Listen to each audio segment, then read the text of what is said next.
Olá, meus amados e queridos, que Deus abençoe a vida de todos vocês poderosamente, abundantemente, em nome de Jesus. Falando com todos vocês, o diácono Paulo Nascimento. Graças a Deus por tudo que Deus tem feito na nossa vida. Graças a Deus por você estar aí me assistindo. Graças a Deus por eu estar aqui falando com todos vocês.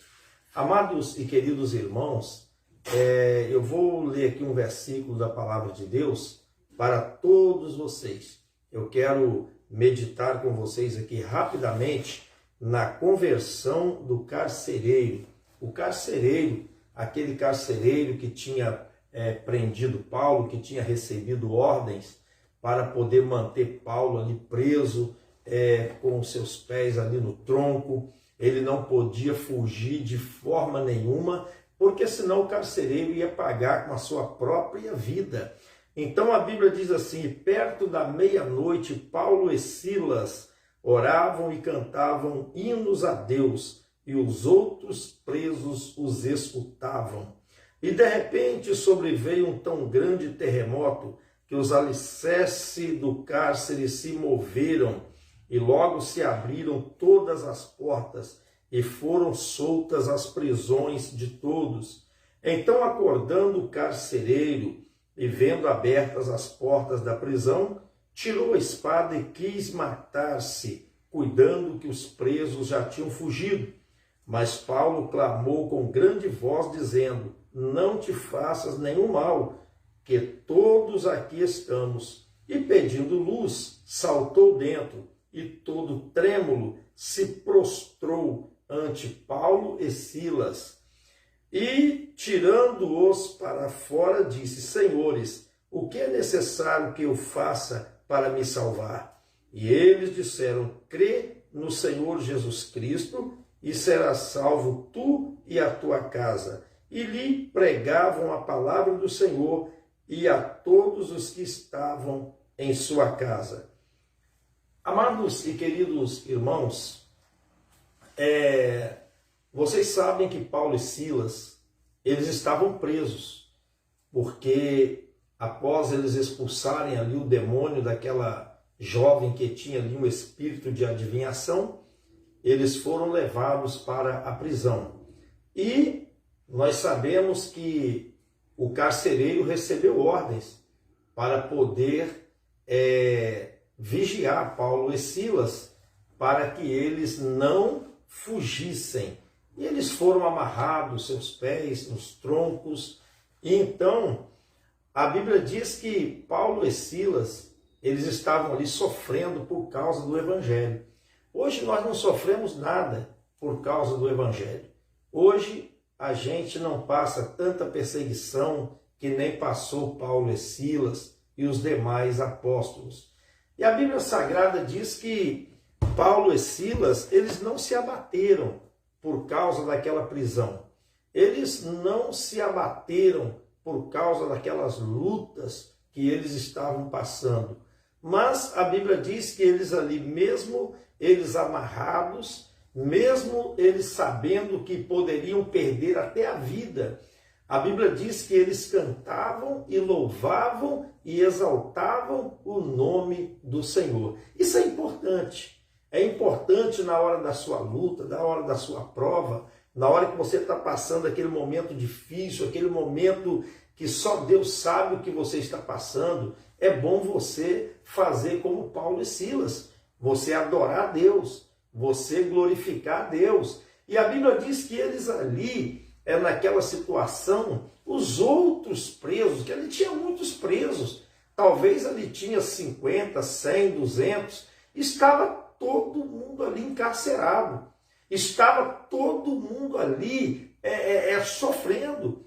E eles vendo ali Paulo e Silas louvando, adorando e glorificando, os outros presos estavam ali olhando, admirados.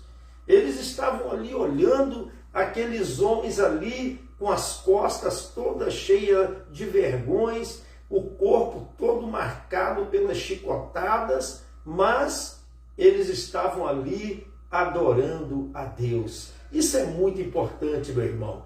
Às vezes você está passando por uma luta tão grande, às vezes você está passando por uma adversidade, o vento está soprando, você não sabe o que está acontecendo. A Bíblia diz que Jó também passou por uma grande aflição. A Bíblia diz que Jó, ele passou por uma terrível provação. E a Bíblia diz que ele ali no leito, ali, ele se coçava com cacos de telha. A Bíblia diz que os seus amigos o abandonaram. Jó perdeu tudo, mas era tudo permissão do Senhor. Era tudo permissão de Deus. Às vezes, essa luta que você está passando, essa dificuldade que você está passando, é para também glorificação do nome do Senhor. Eu lembro que quando Lázaro estava lá enfermo, a Bíblia diz que as irmãs de Lázaro mandaram chamar Jesus. Mas Jesus, ele não foi de imediato. Ele demorou 4 dias para ir aonde estava ali na casa de Lázaro, Marta e Maria em Betânia. E a palavra de Deus diz que Lázaro morreu. Lázaro, ele já foi sepultado. Mas tudo aquilo dali era um plano de Deus. Às vezes acontece coisa na nossa vida que nós não sabemos. Às vezes você passa situação na sua vida que você não sabe. A Bíblia diz que Paulo e Silas, eles estavam ali sofrendo por causa do Evangelho. Que mal eles haviam feito? O que de ruim eles haviam feito? Nada. Nada eles tinham feito. Eles tinham simplesmente libertado uma moça que estava oprimida por Satanás. Eles libertaram uma moça que estava oprimida por demônios. Aquela moça parecia que a vida dela era boa, mas a vida dela não era boa. Parecia que aquela moça era feliz, mas ela não era feliz. Por quê? Porque havia nela um espírito maligno. Havia no corpo dela um demônio que fazia ela adivinhar. E a Bíblia diz o quê? Que o diabo ele veio para quê? Para roubar, matar e destruir. Destruir, roubar e matar. Então, ela não era feliz, ela não tinha felicidade. Né? Quem olhava para ela, com aquele dom maligno que ela tinha, achava que ela era feliz. Ela adivinhava a vida das pessoas. E ela dava muito lucro para os seus senhores. Ela dava muito lucro para os seus senhores. E quando Paulo e Silas iam para a oração, aquela moça, aquela jovem, ela ia atrás. E ela ia dizendo: esses homens que vos anunciam o Evangelho são servos do Deus Altíssimo. E a Bíblia diz que ela fez isso vários dias. Sempre quando ela via Paulo e Silas, ela ia dizendo: esses homens são servos do Deus Altíssimo. Até aí parecia que não tinha nada de anormal. Parecia que estava tudo bem. Talvez se fosse eu, se fosse você, não é? Ia até receber aqueles elogios. Ia até receber aqueles elogios. Não é verdade? Mas Paulo e Silas, eles estavam em espírito. Eles estavam ali em contato com Deus. E ali Paulo percebeu que tinha alguma coisa diferente na vida daquela mulher. Paulo percebeu que algo estranho tinha, o espírito ali não bateu. O espírito ali não combinou. Não combinou. Paulo falou com o senhor: Silas, tem alguma coisa errada aí na vida dessa mulher. Todo dia que a gente sai para a oração, essa mulher vem ao nosso encontro dizendo: esses homens são servos do Deus Altíssimo. Eu me lembro quando Jesus estava lá naquela sinagoga, a Bíblia diz que se manifestou um demônio. E aquele demônio dizia assim: Jesus, eu bem sei quem tu és, o Cristo, o Filho do Deus vivo. Jesus poderia Jesus poderia ter ficado tranquilo. Mas Jesus, ele disse: cala-te e saia dele. E na mesma hora aquele espírito saiu daquele homem e ele foi liberto. pelo poder de Deus. E agora nós vemos a situação aqui, ó. Agora Paulo, ele discerne. A Bíblia fala sobre o dom do discernimento. Cuidado com aquilo que você ouve. Cuidado com aquilo que você ouve. Por quê? Porque nem tudo, meu irmão, sai de Deus. Deus abençoe o irmão João Valério, meu grande amigo. Nem tudo vem de Deus. Às vezes você recebe um elogio e aquele elogio você pensa que está vindo de Deus, mas não está. Você vê que Paulo, ele teve entendimento. Quando aquela mulher por vários dias dizia: estes homens são servos do Deus Altíssimo, Paulo falou: opa, peraí, tem alguma coisa errada aí. Essa mulher todo dia. Então, ali o Espírito Santo, ele revelou para Paulo. Eu creio que o Espírito Santo revelou para ele que aquilo dali era um demônio, era um espírito maligno, que era aquele espírito que fazia ela adivinhar. Era aquele espírito que estava na vida dela. E Paulo então disse: espírito, eu te ordeno, saia dela. E na mesma hora, aquele espírito saiu. É por isso que eles foram parar no presídio. É por isso que eles foram presos. Por quê? Porque a Bíblia diz que aquela mulher, aquela moça, ela dava grandes lucros para os seus senhores. E eles agora, vendo que a esperança do lucro deles tinha acabado, aquela mulher não conseguia adivinhar mais nada. Por quê? Porque aquele espírito que fazia ela adivinhar saiu, foi embora. E agora a mulher ficou sozinha. Quando ela ia adivinhar as coisas, ela não conseguia mais adivinhar nada. Aí Paulo e Silas então foram presos. E lá no presídio, eles foram ali sentenciados. E o carcereiro recebeu ordem: cuidado, não deixe esses homens fugir. Se esses homens fugirem, você vai pagar com a sua própria vida. Então ali, a Bíblia diz que eles foram presos. E ali na prisão eles cantavam, eles oravam, eles glorificavam a Deus. E os outros presos ficavam ali olhando, admirados. Como pode uma coisa dessa? Esses homens estão aqui, apanharam para chuchu, estão aqui cantando, adorando, louvando. É isso que nós temos que fazer na hora da luta. Não é reclamar, não é murmurar, não é colocar a culpa em A, não é colocar a culpa em B, é louvar, é adorar, é glorificar. E então a Bíblia diz que eles ali estavam, então perto da meia-noite. Perto da meia-noite. A Bíblia diz que houve ali então aquele tão grande terremoto. E a Bíblia diz que os alicerces do cárcere se moveram e logo se abriram todas as portas e foram soltas as prisões de todos. Então tudo se abriu. Aquele terremoto abriu ali aquelas grades. E o carcereiro agora acordou. Ele não era para estar dormindo. Apesar de Paulo e Silas estar ali amarrados, eu creio que ele pensou assim: eu posso dormir tranquilo. Eu posso dormir, eu posso roncar. Os homens estão amarrados. Os outros presos estão todos na sua cela. Está todo mundo, está tudo tranquilo, os cadeados fechados. Eu vou dormir, eu vou até dormir. E o carcereiro ali foi dormir. O carcereiro não vigiou também não, foi dormir. O carcereiro não pode dormir. Quem está tomando conta de preso não pode dormir.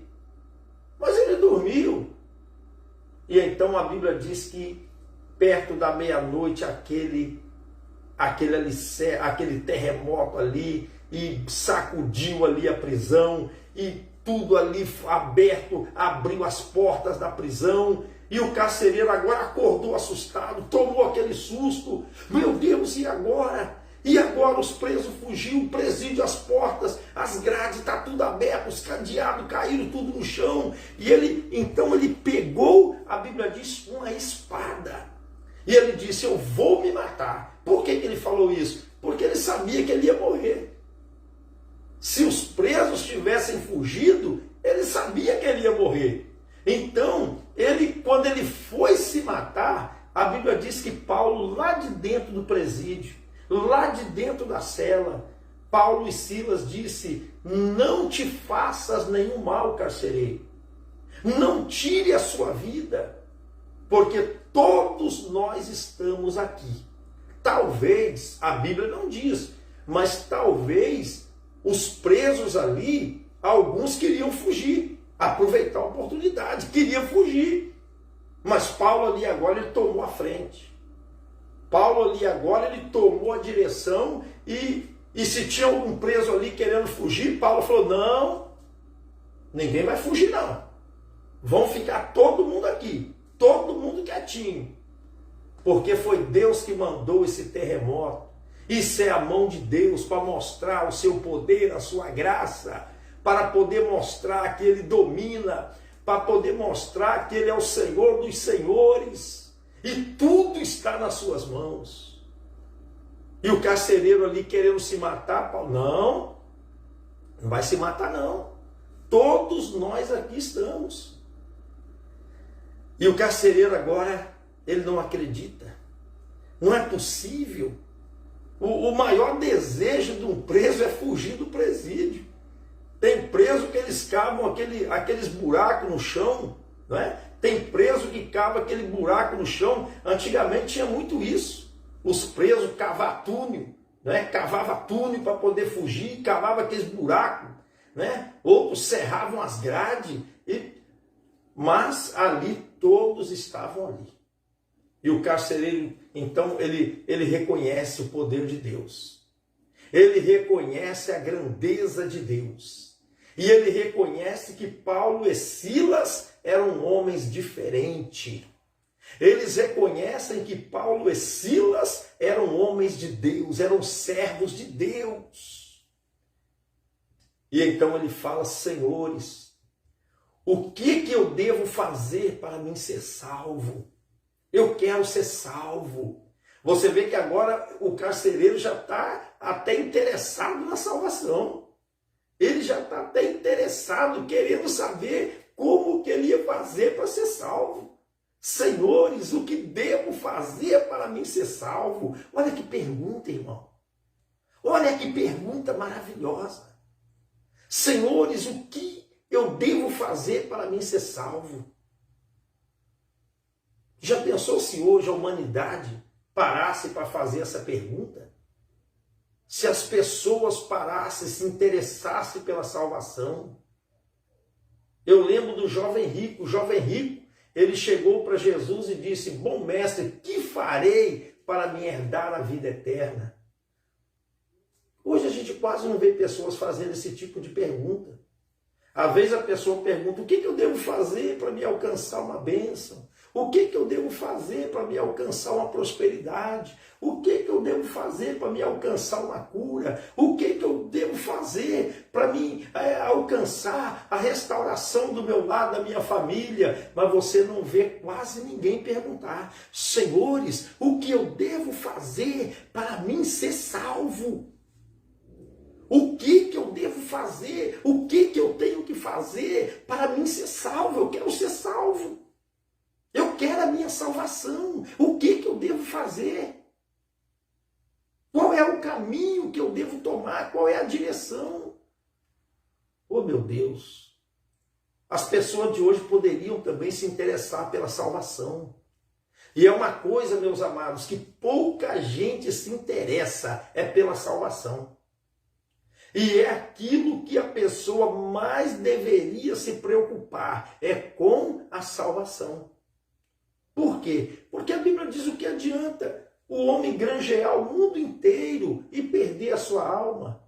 O que dará o homem pelo resgate da sua alma?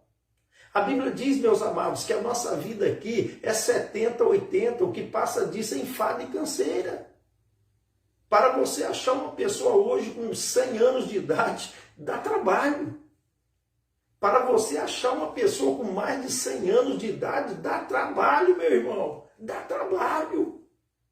A Bíblia diz que é 70, 80 e o que passa disso é enfado e canseira. A pessoa, quando chega nos nos 80 já não está aguentando nem andar direito mais. Senhores, o que eu devo fazer para mim ser salvo? Você já parou para fazer essa pergunta? Você já parou para pensar o que você tem que fazer para você ser salvo? Você já fez essa pergunta? O carcereiro, ele perguntou para Paulo e Silas: senhores, o que eu devo fazer para mim ser salvo? Aí Paulo mostrou para ele a salvação. Paulo mostrou para ele aquele que disse: eu sou o caminho, a verdade e a vida. Paulo e Silas mostram para o carcereiro que só existe um caminho, que só existe um mediador entre Deus e os homens. Só existe um que perdoa os pecados. Só existe um que morreu na cruz e derramou o seu sangue. Aí Paulo diz para o carcereiro: olha, creia no Senhor Jesus Cristo. O segredo, irmão, é crer em Jesus. Creia no Senhor Jesus Cristo e serás salvo tu e a tua casa. E ele creu. E a Bíblia diz que o carcereiro creu. Quando se fala crer no Senhor Jesus Cristo, eu lembro de Marcos 16:15. E de pregar o evangelho a toda criatura. Quem crê e for batizado será salvo. Então você vê que aí cumpriu a palavra. Que Jesus disse: quem crê e for batizado. O carcereiro creu e foi batizado. Aqui, eu vou te mostrar aqui, ó. O carcereiro creu e ele foi o quê? Batizado. Está aqui, ó. Ó, olha só. Eles, ó, está escrito aqui, ó. E tirando-os para fora, diz: senhores, que é necessário que eu faça para me salvar? E eles disseram: crê no Senhor Jesus Cristo e serás salvo tu e a tua casa.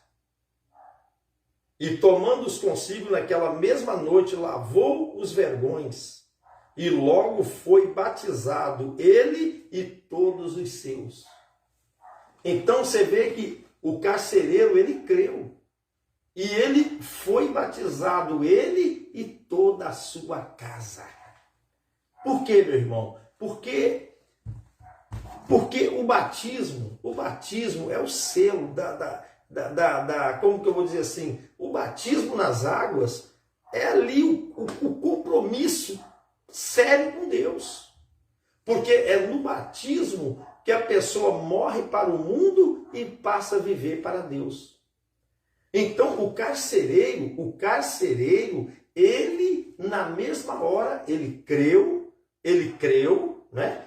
O que eu tenho que fazer? Creio no Senhor Jesus Cristo. Ele creu. Eu lembro também daquela passagem lá do eunuco, quando o Filipe descia ali no caminho de Gaza, que ali o Espírito Santo falou: aproxima-se desse carro. Ali, o Filipe se aproximou do carro. E o eunuco, ele vinha pregando, ele vinha lendo o livro do profeta Isaías. Como ovelha muda foi levado ao matador e tal. E ali ele não abriu a sua boca perante os seus tosqueadores. E o Filipe encostou. Porque o Espírito Santo tinha mandado. E aí o Filipe perguntou assim ao eunuco: entendes tu o que lê? Você está entendendo o que você está lendo? Mas como é que eu vou entender se ninguém não me explica? Alguém tem que me explicar para mim poder entender. O profeta Isaías aqui, ele está falando dele mesmo ou de outras pessoas? Ou de outra pessoa? É ele que foi levado ao matadouro como ovelha muda? Foi Isaías? Foi Isaías que foi levado lá perante os seus tosqueadores? Não foi Isaías, não. Ali ele estava falando de Jesus Cristo. Jesus Cristo é que foi levado como ovelha muda ao matadouro. E ali o eunuco ali ouvindo a palavra, e ali Filipe pregando, e até que chegaram ao pé de alguma água. E ali, com certeza, Filipe falou para ele sobre o batismo nas águas. Falou para ele que quem crê e for batizado será salvo. Ele não sabia nem o que era batismo. E ali, então, a Bíblia diz que eles chegaram ao pé de alguma água. E aí, o eunuco perguntou para Filipe, eis aí a água, o que me impede de ser batizado? Porque certamente o Filipe já tinha falado para ele do batismo. Naquela caminhada, Filipe já tinha falado para ele sobre o batismo nas águas. E ele disse, eis aí a água, o que me impede de ser batizado? Meu Deus! Aí o Filipe falou a mesma coisa que Paulo falou para o carcereiro. É lícito se creres de todo o teu coração que Jesus Cristo é o Senhor. Então ele disse, eu creio. Então eles pararam a carruagem ali, pararam aquele carro ali, e eles desceram lá dentro do rio, tanto Filipe como o eunuco. E a Bíblia diz que então Filipe, ele pega e batiza o eunuco. Ele batiza o eunuco nas águas, ele mergulha o eunuco nas águas ali, daquele local ali, onde a Bíblia diz que havia águas. Ali havia águas. Então ele foi sepultado nas águas. E quando terminou aquele batismo, a Bíblia diz que Filipe, o Espírito do Senhor arrebatou Filipe e ele se achou em Azoto. E o eunuco jubiloso continuou o seu caminho. Então, meu amado irmão, minha querida irmã, o que devo fazer para mim ser salvo? Creia no Senhor Jesus. Aceita Ele como seu único e suficiente Salvador. E eu tenho certeza que Ele fará uma grande obra na sua vida. Senhor meu Deus e meu Pai, em nome de Jesus Cristo, Senhor, eu quero clamar em favor deste amado irmão, deste amado ouvinte, que ouviu a Tua palavra, Senhor, que já está sendo tocado pelo Teu divino Espírito Santo. Meu Deus, venha fazer a Tua grande obra, Senhor. Ó Deus, esse que está agora te aceitando como Salvador, está voltando para a Tua casa, para a Tua presença, meu Pai. Perdoa todos os seus pecados, escreve o nome dele no livro da vida e sela para o dia da redenção. Amados, que Deus abençoe a todos vocês. Você que aceitou Jesus, que está aqui assistindo essa pregação, que vai assistir e que vai aceitar Jesus, procure a igreja. Eu pertenço à igreja pentecostal Deus é Amor. Tem sempre uma igreja Deus é Amor perto de você, onde você mora, aí na sua cidade, no seu bairro. Vá lá, conversa com o pastor, fala que você aceitou Jesus, que você está aceitando Jesus e se prepara para o batismo. Você que está afastado do Evangelho, volte agora também, procure a igreja. Eu tenho certeza que Deus fará uma obra linda e maravilhosa na sua vida. Que Deus te abençoe, fique na paz do Senhor Jesus Cristo.